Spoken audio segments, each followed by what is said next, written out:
കർമ്മണ്യേവാധികാരസ്തേ മാ ഫലേഷു കഥാചന മാ കർമ്മഫലേ ഹേതുർഭൂഃ മാതേ. 4 കാര്യങ്ങൾ ഓർത്തു വെക്കണം. സ്വാതന്ത്ര്യം കർമ്മം ചെയ്യുന്നതിലല്ല, കർമ്മം ചെയ്യുന്നതിൽ മാത്രമല്ല, ഏതിലുണ്ട്? മനസ്ഥിതി. ഏത് മനസ്ഥിതിയോടുകൂടി ഞാൻ കർമ്മം ചെയ്യും. രണ്ടാമത്തത് കർമ്മഫലത്തെ ആശ്രയിച്ചു കൊണ്ടാവരുത് സുഖം. സുഖം എന്നത് കർമ്മഫലത്തെ കർമ്മഫലം ഏതായാലും എങ്ങനെയുള്ളതായാലും കുഴപ്പമില്ല, ഞാൻ അതിനെ പ്രസാദബുദ്ധിയോടെ സ്വീകരിക്കും. മൂന്നാമത്തത് ഞാൻ ഉണ്ടാക്കി വെച്ചിരിക്കുന്ന സ്വഭാവങ്ങളെ, പിടിവാശികളെ ഞാൻ തന്നെ വേണം മാറ്റിയെടുക്കാൻ. നാലാമത്തത് ഒരിക്കലും വെറുതെ ഇരുന്ന് സമയം കളയരുത്. എന്തെങ്കിലുമൊക്കെ നല്ല കാര്യങ്ങളിൽ മുഴുകുക. അപ്പം അങ്ങനെയൊക്കെ നമ്മൾ പരിശീലിച്ചെടുക്കുമ്പോഴല്ലോ നമ്മളിൽ തന്നെ ഒരു പരിവർത്തനം സംഭവിക്കും. ഈ പരിവർത്തനം തീർച്ചയായിട്ടും ഭഗവാൻ പറയുന്നു, അങ്ങനെയുള്ള വ്യക്തികൾക്കൊരിക്കലും കല്യാണകൃത് ദുർഗതിം താതഗച്ഛതി. അവർക്കൊരിക്കലും എന്തുണ്ടാവില്ല? ദുർഗതി ഉണ്ടാവില്ല. അപ്പോഴാണ് നമുക്കൊരു ശരിക്കും റിയൽ എൻജോയ്മെന്റ് എന്നുള്ളത്. അപ്പം നമ്മുടെ ജീവിതത്തിൽ ഒരു മാറ്റം ഇങ്ങനെയൊക്കെയാണ് വരുന്നത്. ഇപ്പം ഇവിടെ ലക്ഷ്മണോപദേശത്തിൽ ലക്ഷ്മണന് ഇതാ പറഞ്ഞു കൊടുക്കുന്നത്, നീ ഇങ്ങനെ ദുഃഖിക്കുന്നതിന് കാരണം പരിതസ്ഥിതിയാണ് സുഖം എന്ന് കരുതിപ്പോയില്ല ലക്ഷ്മണൻ. എന്നെ സംബന്ധിച്ച് പരിതസ്ഥിതിയല്ല, എന്നെ സംബന്ധിച്ച് ഏത് പരിതസ്ഥിതിയെയും ഞാൻ ഒരു സമനിലയുള്ള മനസ്സോടുകൂടി കാണാൻ നിശ്ചയിച്ചു കഴിഞ്ഞു. എനിക്ക് കാട്ടിൽ പോയാലും വീട്ടിലിരുന്നാലും ഒരേപോലെയാണ്. തുളസീദാസിയുടെ രാമായണത്തിൽ അദ്ദേഹം രാമനെ വർണ്ണിക്കുന്നൊരു ഭാഗമുണ്ട്. തുളസീദാസി പറയും, രാമനെ അദ്ദേഹം ആദരിക്കുന്നത് ഇങ്ങനെയാണ്. രാമൻ എങ്ങനെയുള്ള രാമനാണ് എൻ്റെ മനസ്സിൽ ഞാൻ വെച്ചിരിക്കുന്നത് എന്ന് പറയുകയാണ്. പ്രസന്നതാം യാനഗതാഭിഷേക തദാന്നമംളേ വനവാസ ദുഃഖത മുഖാംബുജശ്രീ രഘുനന്ദനസ്യ ഹൃദാംബുജം മേ വസേരിക്കുക. തൻ്റെ മനസ്സിൽ ഇരിക്കേണ്ട രാമന്റെ ചിത്രം പറയാണ്. പ്രസന്നത. രാമൻ എപ്പോഴും പട്ടാഭിഷേകത്തിന് തയ്യാറാവൂ എന്ന് പറയുന്ന അതേ മുഖശ്രീയോട് കൂടിയിട്ടാണ് വനവാസത്തിലേക്ക് പോയത്. അപ്പോൾ രാമൻ ശ്രദ്ധിച്ചത് പുറമേക്കല്ല, ശ്രദ്ധ വെച്ചത് തൻ്റെ മനസ്ഥിതിയിലേക്കാണ്. ഇത് ലക്ഷ്മണന് പറഞ്ഞു കൊടുക്കുകയാണ്. ലക്ഷ്മണ, മനസ്സിലേക്ക് ശ്രദ്ധ തിരിയും തോറും ഏത് സാഹചര്യങ്ങളെയും ഉൾക്കൊള്ളാനുള്ള കഴിവ് നമുക്കുണ്ടാവും. മറ്റത് നമുക്ക് പരിതസ്ഥിതിയുടെ മുകളിൽ പരിപൂർണമായൊരു സ്വാതന്ത്ര്യം ഇല്ല. അതെല്ലാം എങ്ങനെയാണ്? നല്ലൊരു ഉദാഹരണമാണ്. വഗ്നി സംതപ്തമാകും. ഈ ലോഹത്തിൻ്റെ മുകളിൽ വെള്ളം വീഴുന്നത് പോലെയാണ്. വെള്ളം വീഴുമ്പോൾ വെള്ളം ഉണ്ടാവും, കുറച്ച് കഴിഞ്ഞാൽ വെള്ളം ഉണ്ടാവില്ല. അതുപോലെ തന്നെ മറ്റൊരു ഉദാഹരണം പറയുന്നത്, നല്ല 2 ഉദാഹരണങ്ങളാണ്. ഭക്ഷണത്തിന് അപേക്ഷിക്കുന്ന ദുർധരം പോലെ എന്ന് പറഞ്ഞാൽ, പാമ്പിൻ്റെ വായിൽ പെട്ടിരിക്കുന്നൊരു തവള അതിൻ്റെ മുന്നിലൂടെ പറക്കുന്ന ഒരു പാറ്റയെ പിടിക്കുകയാണ്. അപ്പോൾ പാമ്പിന് ഇക്കിളിയായി. പാമ്പ് ചിരിക്കാൻ തുടങ്ങി. ചോദിച്ചു, എന്തിനാ പാമ്പിനോട് തവള ചോദിച്ച് ചിരിക്കുന്നത് എന്ന്. പറഞ്ഞു, നീയേ എൻ്റെ വായിലേക്ക് അപ്പോഴാണ് തവള പറയുന്നത്, വെറുതെ കളയരുത് ഭക്ഷണം എന്ന് പറഞ്ഞിട്ടുണ്ട് അമ്മ. ചിലവരത് പാമ്പിൻ്റെ വായിലാണെന്ന് അറിഞ്ഞാൽ തന്നെ അതോടുകൂടി തീർന്നു. തവള അറിഞ്ഞിട്ടുമുണ്ടല്ലോ, തവള അപ്പോഴും വിചാരിക്കുന്നത് പാമ്പിനോട് പറയാം, പതുക്കെ വിഴുങ്ങും, ഞാൻ ഈ പാറ്റയെന്ന് വിഴുങ്ങട്ടെ എന്ന്. മനസ്സിലായില്ലേ? അത് പറയാനുള്ള ഒരു ധൈര്യം തവളക്കേ ഉള്ളൂ. ഇതുപോലെ നമ്മുടെ ജീവിതം നമുക്ക് മാറ്റിയെടുക്കാൻ സാധിച്ചാൽ ഏത് സാഹചര്യവും നമുക്ക് ഒരുപോലെ ആയിരിക്കും. കാരണം സാഹചര്യങ്ങളല്ല ഒരുപോലെ, മനസ്സൊരുപോലെ ആയിരിക്കും. You can enjoy your life. ആര് ചോദിച്ചാലും നിങ്ങൾക്ക് പറയാൻ പറ്റും, ജീവിതം എങ്ങനെ പോകണു? പരമരസമായിട്ട് പോകണം, പരമസന്തോഷമായിട്ട് പോകണം. അങ്ങനെയല്ലേ വേണ്ടത്? അതാണ് സത്യത്തിൽ ആത്മീയത. അല്ലാതെ കുറെ അമ്പലത്തിൽ പോയിരുന്ന് നാരായണ നാരായണ നാരായണ ജപിച്ച് കുറെ ബഹളവും വെച്ച് ആരെങ്കിലും വരുമ്പോൾ എവിടെയും ചീത്തയും പറഞ്ഞ്, എന്നിട്ട് വീട്ടിലെത്തുമ്പോൾ ഭാര്യയും 4 ചീത്ത പറഞ്ഞ്, നിങ്ങൾക്കൊക്കെ എന്തറിയാം, ഞാൻ നാരായണനോട് അടുത്ത ആളാണ്. ഇന്ന് നാരായണനോട് നാരായണ അടുത്തെത്തിക്കില്ലയാണ്. മനസ്സിലായില്ലേ? അതല്ല ഭക്തി എന്ന് പറയുന്നത്. അങ്ങനെയൊക്കെ ആയിപ്പോയി നമ്മുടെ ഭക്തി. ആളുകളുടെ വിചാരം അങ്ങനെയൊക്കെയാണ് ഭക്തിയാവുക. കുറെ ചന്ദനവും ഭസ്മവും ഒക്കെ പൂശി 15 രുദ്രാക്ഷമാല ഇട്ട് കഴിഞ്ഞാൽ ഭക്തനാവുമെന്നൊന്നും എഴുതി വെച്ചിട്ടില്ല. ഒക്കെ നാട്ടുകാരെ ബോധിപ്പിക്കാനൊക്കെ ഭക്തരാവാം. മനസ്സിലായില്ലേ? നിങ്ങൾ ഏകാദശി നോറ്റത് കൊണ്ടൊന്നും ഭക്തരാവില്ല. അച്ഛൻ്റെ ശ്രാദ്ധം നോറ്റത് കൊണ്ട് മനുഷ്യരാവാൻ പോകുന്നില്ല. ഭാഗവതത്തിൽ അത്രയൊക്കെ സ്പെസിഫിക് ആയിട്ട് കൃഷ്ണൻ പറഞ്ഞു വെച്ചിരിക്കണം. ശ്രീരാമസ്വാമി കാട്ടിലേക്ക് പ്രവേശിക്കുകയാണ്. ഈ കാട്ടിലേക്കുള്ള യാത്രയിൽ 14 കൊല്ലം വനവാസം. ഇവിടെ ശ്രീരാമസ്വാമി കൂടുതൽ സമയം ചെലവഴിക്കുന്നത് മഹാന്മാരായിട്ടുള്ള ആളുകളുമായിട്ടുള്ള സമ്പർക്കത്തിലാണ്. അവിടെ കാണാൻ നിൽക്കുക അത്രി മഹർഷിയും അതുപോലെ തന്നെ ശരഭംഗ മഹർഷിയും തുടങ്ങി അനവധി മഹർഷിമാർ. അവസാനം അഗസ്ത്യ മഹർഷിയെ കാണുന്നു. ഇങ്ങനെ ഇവരുമായിട്ടൊക്കെ ഇങ്ങനെ പല സംവാദങ്ങളിലൂടെ കടന്നു പോകുമ്പോൾ വാസ്തവത്തിൽ സീത എന്ന് പറയുന്ന മനസ്സ് പാകപ്പെടുന്നത് ഇവിടെയാണ്. ഗർഭിണിയായ സീതയെ ശ്രീരാമൻ എന്തിന് കാട്ടിൽ ഉപേക്ഷിച്ചു? ഈ കൃഷ്ണനെ പോലെ രാമൻ ആക്സെപ്റ്റഡ് അല്ലാത്തതിന് കാരണം സ്ത്രീകൾക്ക് പൊതുവെ കൃഷ്ണനോടാണ് കൂടുതലൊരു. കാരണം കൃഷ്ണൻ ഡാൻസ് കളിച്ചിട്ടുണ്ട്, ഇദ്ദേഹവും ഡാൻസ് കളിപ്പിച്ചിട്ടുണ്ട്. ഇദ്ദേഹം ഡാൻസ് കളിപ്പിച്ചു പറഞ്ഞാൽ ഗർഭിണിയായിട്ടുള്ള ഭാര്യയെ കാട്ടിലേക്ക് ഉപേക്ഷിച്ചാൽ ഒരാൾക്ക് ഇഷ്ടപ്പെടില്ല. പ്രത്യേകിച്ച് ഇന്ത്യയിൽ നമ്മളൊക്കെ വനിതാ കമ്മീഷൻ ആക്സെപ്റ്റ് ചെയ്യില്ല. മനസ്സിലായില്ലേ? സ്ത്രീകളെ അങ്ങനെയൊന്നും പുറത്തെറിയാൻ പാടില്ല. ഇപ്പം രാമൻ ഇത്രയൊക്കെ മര്യാദാ പുരുഷോത്തമനാണ്, ധർമ്മത്തിൻ്റെ പ്രതീകമാണ്, രാമോ ധർമ്മവിഗ്രഹാൻ എന്നൊക്കെ വാൽമീകി മഹർഷി പറഞ്ഞിട്ടുണ്ട്. ഇത്രയൊക്കെ ധാർമ്മികമായിട്ടുള്ള ഒരു രാമൻ എന്തിനാണ് സീതയെ കാട്ടിലുപേക്ഷിച്ചത്? കാട്ടിലുപേക്ഷിച്ചു എന്നുള്ളതല്ല, അതിനേക്കാളുപരി ഗർഭിണിയായിരിക്കും ഉപേക്ഷിച്ചത്. അത് ശരിയാണോ എന്നുള്ളത്. അല്ലെങ്കിൽ പിന്നെ രാമന് ഉറപ്പ് വേണം സീതയുടെ ഗർഭത്തിൽ വളരുന്ന കുട്ടി തൻ്റെ അല്ല എന്നുള്ളത്. കഥകളുടെ തലത്തിലേക്കാണെന്നുള്ളൂ. നോക്കൂ, ഗർഭിണിയായ സീതയെ ശ്രീരാമൻ ഉപേക്ഷിച്ചില്ല. ഈ ദൈവം നിങ്ങളെ രക്ഷിക്കും എന്നുള്ളതിന് എന്താ തെളിവ്? സ്വന്തം ഭാര്യയെ രക്ഷിക്കാത്ത ഒരാൾ പിന്നെ. അപ്പം തന്നെ ജനങ്ങൾക്ക് ശ്രീരാമനിലുള്ള ഒരു, സാധാരണക്കാരൻ്റെ ഭാഷയിൽ പറഞ്ഞാൽ വിശ്വാസം അതോടുകൂടി നഷ്ടപ്പെട്ടു. ഇവിടെയാണ് നമ്മൾ തിരിച്ചു ചിന്തിക്കേണ്ടത്. തന്നെ ഉപേക്ഷിച്ചതിന് ശേഷം, സീതയെ ഉപേക്ഷിച്ചതിന് ശേഷം സീതയുടെ സീതയുടെ മാനസികാവസ്ഥ എന്തായിരുന്നു? അതിനാരും ഫോക്കസ് ചെയ്യുന്നത് കാണുന്നില്ല. എല്ലാവരും രാമൻ ചെയ്യുന്നത് ശരിയാണോ തെറ്റാണോ എന്നുള്ളത്. രാമൻ ചെയ്യുന്നത് ശരിയാണോ തെറ്റാണോ എന്നത് ചിന്തിക്കുന്നതിനപ്പുറത്ത് ഈ അനുഭവത്തിലൂടെ സീത എങ്ങനെ കടന്നുപോയി എന്നുള്ളതാണ്. ഏത് മനസ്ഥിതിയായിരുന്നു സീതയ്ക്കുള്ളത്? ഒരുപക്ഷെ രാമൻ ചെയ്തത് ശരിയല്ല എങ്കിൽ സീതയ്ക്കുള്ള ഓപ്ഷൻസ് എന്താണെന്ന് വെച്ചാൽ കാട്ടിലേക്ക് ഉപേക്ഷിക്കുന്നതിന് പകരം, കാട്ടിലേക്ക് പോകുന്നതിന് പകരം സ്വന്തം വീട്ടിലേക്ക് പോകാമായിരുന്നു. കാരണം ഇനി മുതൽ ഞാൻ നിങ്ങളുടെ ആരുമല്ല, എനിക്ക് എൻ്റെതായിട്ടുള്ള വ്യക്തിത്വമുണ്ട്, എൻ്റെതായിട്ടുള്ള വീടുണ്ട്, ഞാൻ തിരിച്ച്, ഇന്നങ്ങനെയാണല്ലോ ഡിവോഴ്സ് കഴിഞ്ഞാൽ സ്വന്തം വീട്ടിലേക്ക് പോവാം. അല്ലെങ്കിൽ സീതയ്ക്കുള്ള ഓപ്ഷൻ എന്ന് പറയുന്നത് സൂയിസൈഡ് ചെയ്യലാണ്. ഈ കുട്ടികൾ എന്തിനാ അനാഥരായിട്ട് വളരുന്നത്? ഇന്നൊരു പക്ഷേ ഇന്നത്തെ സ്ത്രീകൾ അത്തരം ഒരു ഓപ്ഷൻ ചിന്തിച്ചുകൂടായികയില്ല. കാരണം നമ്മൾ പത്രത്തിൽ കാണുന്നു ഗർഭിണികളും സൂയിസൈഡ് ചെയ്യുന്നത്, അല്ലെങ്കിൽ അബോഷന് പോകുന്നത്. ഒരു പക്ഷേ അന്ന് അബോഷൻ ഉണ്ടോ എന്ന് എനിക്കറിയില്ല. ലേറ്റസ്റ്റ് സ്റ്റേജാണ്, അപ്പോൾ അബോഷന് സ്കോപ്പില്ല. ഏറെക്കുറെ കുട്ടികൾ, ഈ ഫീറ്റസ് വളരെ വളർന്നു കഴിഞ്ഞു. അപ്പോൾ ഉള്ള ഓപ്ഷൻ എന്ന് പറയുന്നത് ഒന്നുകിൽ സൂയിസൈഡ് ചെയ്യുക, അല്ലെങ്കിൽ സ്വന്തം വീട്ടിലേക്ക് പോകാനാണ്. പക്ഷെ സീത ഇത് രണ്ടിനും തയ്യാറായില്ല. എന്ന് മാത്രമല്ല, സീത എവിടെയാണോ ഉപേക്ഷിച്ചത്, ഉപേക്ഷിക്കുകയല്ല ചെയ്തത്, ഏൽപ്പിക്കുകയാണ് ചെയ്തത്. ഈ കാട്ടിലേക്ക് ഉപേക്ഷിച്ചു എന്നുള്ള വാക്ക് ശരിയല്ല. സീതയെ എവിടെ ഉപേക്ഷിച്ചിട്ടൊന്നുമില്ല.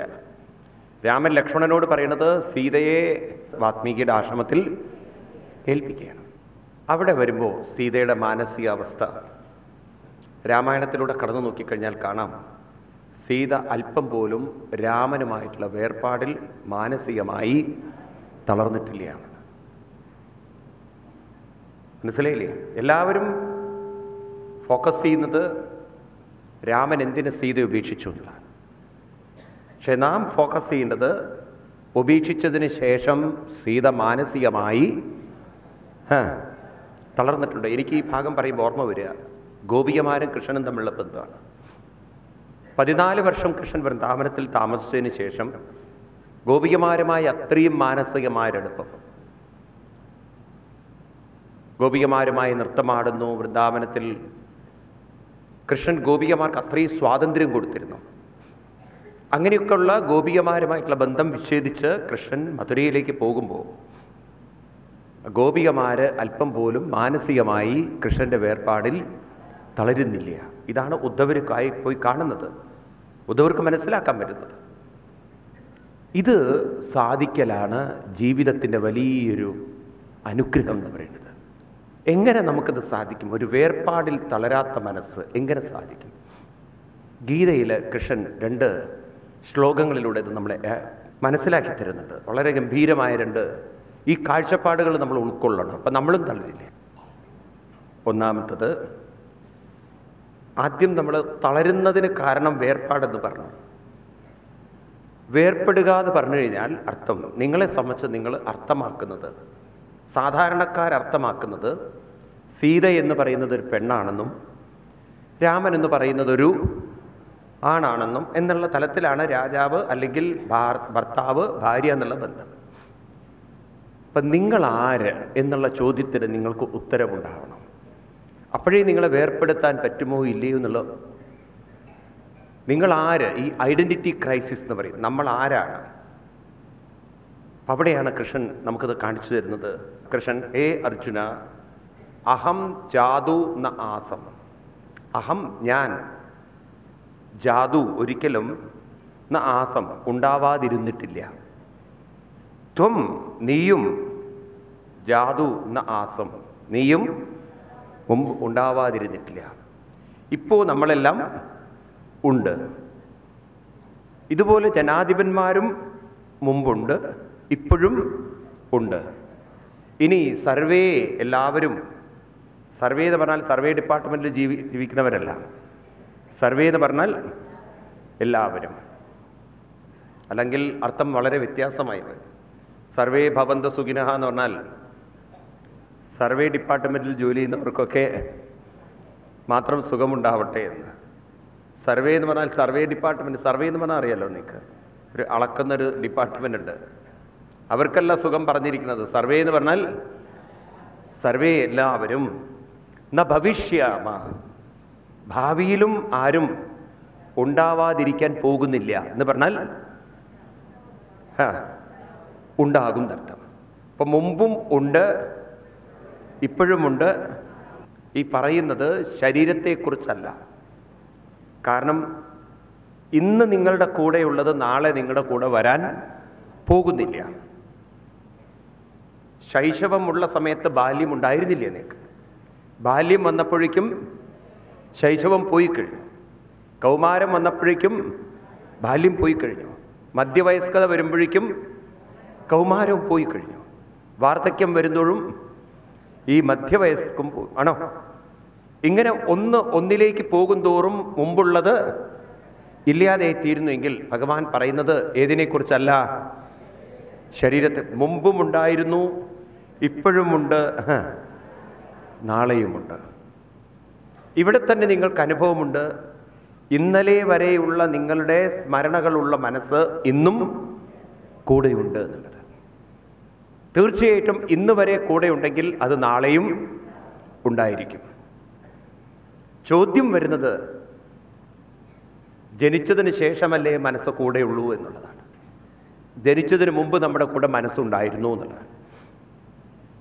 മനസ്സിലാക്കൂ, നമ്മുടെയൊക്കെ സ്വഭാവം മറ്റുള്ളവരിൽ നിന്ന് വ്യത്യസ്തമാണെങ്കിൽ, അച്ഛനിൽ നിന്ന് അമ്മയിൽ നിന്നൊക്കെ വ്യത്യസ്തമാണെങ്കിൽ, ഈ വ്യത്യസ്ത സ്വഭാവമുള്ളൊരു മനസ്സിനെ രൂപാന്തരപ്പെടുത്തിയത് ആരുമല്ല. അതിൻ്റെ ഉത്തരവാദിത്വം അവനവനിലാണ്.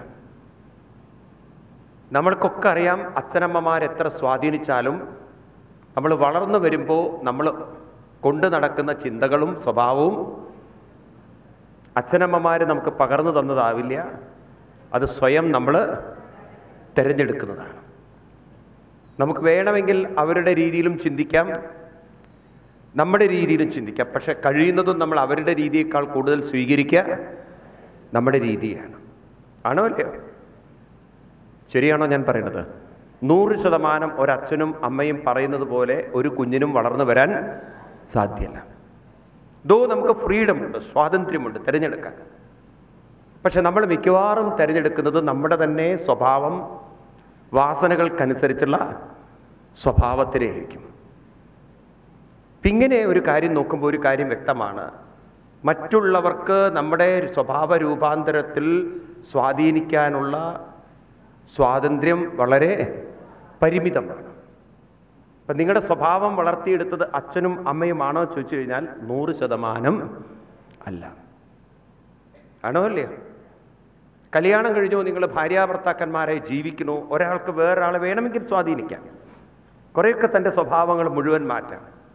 പക്ഷെ എന്നാലും നമ്മുടെ വ്യക്തിത്വം നമ്മൾ അങ്ങനെയൊന്നും മാറ്റില്ല. നമ്മൾ നമ്മുടേതായ സ്വഭാവത്തിലെ വീണ്ടും ജീവിക്കുള്ളൂ. കുറച്ച് 2 വർഷമൊക്കെ നിങ്ങൾ അഡ്ജസ്റ്റ് ചെയ്ത് ജീവിക്കും.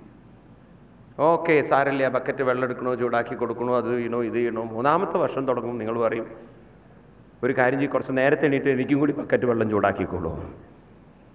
കഴിഞ്ഞു. ആണോ അല്ലയോ? അത്രയേ ഉള്ളൂ ജീവിതം. അതുകൊണ്ട് പറയും, ആദ്യത്തെ വർഷം ഭർത്താവ് പറയുന്നത് ഭാര്യ കേൾക്കും, 2-ാമത്തെ വർഷം മുതൽ ഭാര്യ പറയുന്നത് മുഴുവൻ ഭർത്താവ് കേൾക്കും, പിന്നെ ഇവർ രണ്ടുപേരും പറയണത് നാട്ടുകാർ കേൾക്കും. ഞാൻ പറയണ്ടല്ലോ, ഇവരെന്തൊക്കെ പറയണമെന്നുള്ളത് അടുത്തുള്ള ആൾക്കാർ കേൾക്കും. കുറേ കഴിഞ്ഞാൽ പിന്നെ മക്കൾ പറയുന്നത് ഇവർ കേൾക്കും. പിന്നെ കുറേ കഴിഞ്ഞാൽ ഇവർ പറയും, നിങ്ങൾ ആര് പറയണമെന്ന് കേൾക്കില്ല, സ്വാമി പറയണതേ കേൾക്കുള്ളൂ. കഴിഞ്ഞു ജീവിതം. നോക്കൂ നിങ്ങൾ എവിടെ എത്തിയത്. അതാണ് ജീവിതം. അപ്പൊ പറഞ്ഞു വരുന്നത്, നാം എന്ന് പറയുന്ന ഒരു ശരീരമല്ലെന്നും അതൊരു മനസ്സാണെന്നും നിങ്ങൾ യാത്ര ചെയ്യുന്നത് മുഴുവൻ ഏതുമായിട്ടാണ്? മനസ്സുമായിട്ടാണ്. നിങ്ങൾ അറിഞ്ഞോ അറിയാതെയോ നിങ്ങളുടെ സ്വഭാവങ്ങളാകുന്ന വാസനകൾ നിങ്ങളെ പിന്തുടർന്നു കൊണ്ടിരിക്കുന്നുണ്ട്. അതുകൊണ്ട് ഒരു കുഞ്ഞിലേക്ക് നോക്കിയാൽ നിങ്ങൾക്കത് മനസ്സിലാവും. ഓരോ കുഞ്ഞിലേക്ക് നോക്കി നിങ്ങൾക്ക് മനസ്സിലാവും, അവർ സ്കൂളിൽ പോയിട്ടില്ല, അച്ഛനമ്മമാരെ സ്വാധീനിക്കപ്പെട്ടില്ല. അതിനു മുമ്പുള്ള അവസ്ഥയാണ് ഞാൻ പറയുന്നത്. ചെറിയ കുട്ടികളെ നോക്കൂ നിങ്ങൾ. എല്ലാ കുട്ടികളും നിങ്ങൾ മറ്റൊരാളെ ഏൽപ്പിക്കുമ്പോൾ അവരുടെ മറ്റുള്ളവരോടുള്ള ഇടപഴകൽ ഒരുപോലെയല്ല. ചെറിയ പ്രസവിച്ച് 2 മാസമായ കുട്ടി, ചില കുട്ടികൾ വേഗം മറ്റുള്ളവരുടെ കയ്യിൽ കംഫർട്ടബിളായി ഇവിടെ കിടന്നു. ചില കുട്ടി അല്പം പോലും വേറൊരാളുടെ കയ്യിൽ കിടക്കില്ല. ഉണ്ടോ ഇല്ലയോ? ആരാണ് ആ കുട്ടിയോട് ഇങ്ങനെ റെസിസ്റ്റ് ചെയ്യാൻ പറയുന്നത്? ഈ സംസ്കാരം അച്ഛനമ്മമാര് പറഞ്ഞു കൊടുത്തതാണോ? ഏത് രീതിയിൽ അവർ റെസിസ്റ്റ് ചെയ്യുന്നതിന് കാരണം ശരീരമല്ല, ആ കുട്ടിയുടെ ഉള്ളിലൊരു മനസ്സുണ്ട് ഇല്ല നിങ്ങൾക്ക് പറയാൻ പറ്റുക. കാരണം ഇദ്ദേഹം എൻ്റെ ആളല്ല, എൻ്റെ ആരുമല്ല എന്ന ചിന്ത ആ കുട്ടിയുടെ ഉള്ളിലുള്ളത് കൊണ്ടാണല്ലോ അത് റിവോൾട്ട് ചെയ്യുന്നത്. ഞാൻ പറയുന്നത് ശരിയാണോ? പിന്നീട് വളർന്നു വരുന്തോറും ആ കുട്ടിക്ക് ഫുഡിനോടുള്ള ഇഷ്ടം, അച്ഛനും അമ്മയും മധുരം ഇഷ്ടപ്പെടുന്നവരായാലും കുട്ടി ഇഷ്ടപ്പെടുന്നതാണ് ആയിക്കൊള്ളുന്നില്ല. ഒരാൾക്ക് ഉപ്പ് ചേർത്ത് ഭക്ഷണം ഇഷ്ടമാണെങ്കിൽ വേറൊരാൾക്ക് ഉപ്പ് ചേർത്ത് ഒട്ടും ഇഷ്ടാവണമെന്നില്ല. ഓരോ കുട്ടിയുടെയും ഫുഡിനോടുള്ള ടേസ്റ്റ്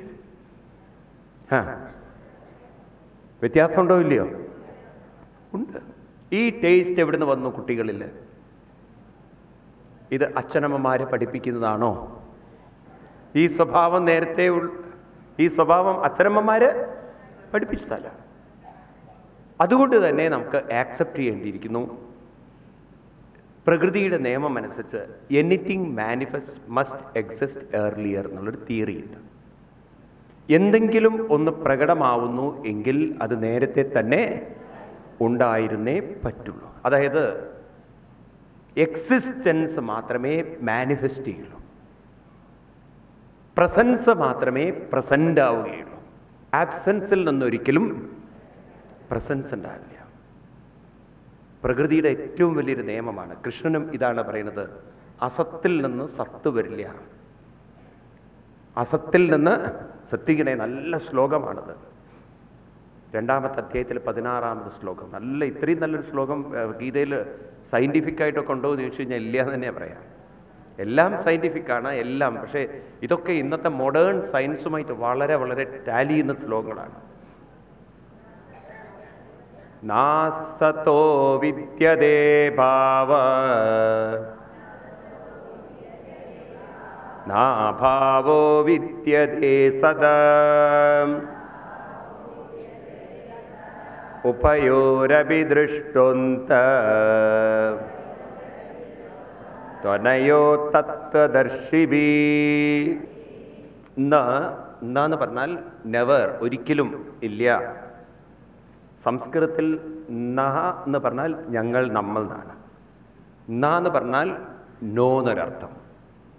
ധിയോയോ ന പ്രചോദയാ എന്ന് പറഞ്ഞാൽ അവിടെ എന്ന് പറഞ്ഞു കഴിഞ്ഞാൽ അർത്ഥം, നഹ എന്ന് പറഞ്ഞാൽ ഞങ്ങളെ എന്നാണ് അർത്ഥം. സംസ്കൃതത്തിൽ അങ്ങനെ ചില സൂക്ഷ്മ ചിന്തകളുണ്ട്. എഴുതി 2 കുത്തിട്ട് കഴിഞ്ഞാൽ അവിടെ നോ എന്നല്ല അർത്ഥം, അവിടെ ഞങ്ങളെ, നമ്മളെ എന്നുള്ള അർത്ഥം വരും. വെറും എന്നെഴുതിയാൽ നോ എന്നർത്ഥം, ഇല്ല, അല്ല എന്നൊക്കെ അർത്ഥം. അപ്പം അസതോ, അസത് എന്ന് പറഞ്ഞാൽ ആബ്സെൻസ് അർത്ഥം, ഇല്ലാത്തത്. ഒരിക്കലും. വിദ്യതേ ഭാവ, സദഭാവ. സത്ത് എന്ന് പറഞ്ഞാൽ ഉള്ളത് എന്നർത്ഥം. അസതോ വിദ്യതേ ഭാവ, നാസതോ വിദ്യതേ ഭാവ. അസത്തൊരിക്കലും, ഭാവ വിദ്യതേ. ഭാവ എന്ന് പറഞ്ഞാൽ ഭാവം പ്രകടമാവുക, ഭവിക്കുക എന്ന് പറഞ്ഞാൽ പ്രകടമാവുക, ഭവതി ഭവിക്കുക. അപ്പോ ഇല്ലാത്തതൊരിക്കലും പ്രകടമാവുകയില്ല പറഞ്ഞാൽ ആബ്സെൻസ് ഒരിക്കലും പ്രസന്റ് ആവുകയില്ല. നിങ്ങൾ ക്യാമ്പിന് വന്നിട്ടില്ലെങ്കിൽ നിങ്ങൾക്കൊരിക്കലും ഇവിടെ പ്രസന്റ് ആവാൻ സാധ്യമല്ല.